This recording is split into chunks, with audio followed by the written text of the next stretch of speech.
முதலில் ராயபுரத்திற்கு இந்த பேருந்து நிலையம் மாத்திரம் தற்காலிக பேருந்து நிலையம் போதும் என்று கணக்கிட்டோம்.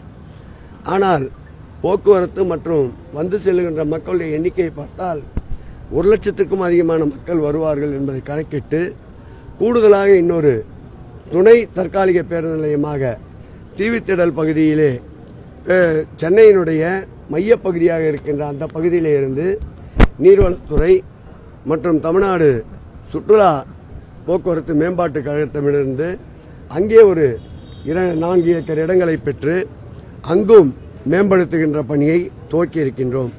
அந்த வகையில் 7.77 கோடி செலவில் சாலை அமைத்தல், ஒரே நேரத்தில் 34 பேருந்துகள் நிற்கின்ற அளவிற்கு பேருந்து வசதிகளை ஏற்படுத்தி தருதல், ஒரு நாளைக்கு குறைந்தபட்சம் 2000 முறை பேருந்துகள் வந்து செல்லுகின்ற நிலை, அங்கும் 40,000 to 50,000 மக்கள் தினந்தோறும் வந்து செல்லுவார்கள்.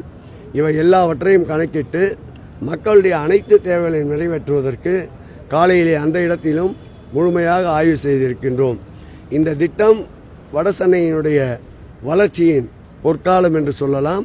மாண்புமிகு தமிழக முதல்வர் திராவிட மாடல் ஆட்சியுடைய நாயகன் எங்கள் உயிரினும் மேலான அன்பு தலைவர் தளபதி அவர்களுடைய ஆட்சியின் பொற்காலத்தில் பொன்னெழுத்துக்களால் பதிக்க வேண்டிய ஒரு பேருந்து நிலையமாக பிராட்வே பேருந்து நிலையம் அமையும்.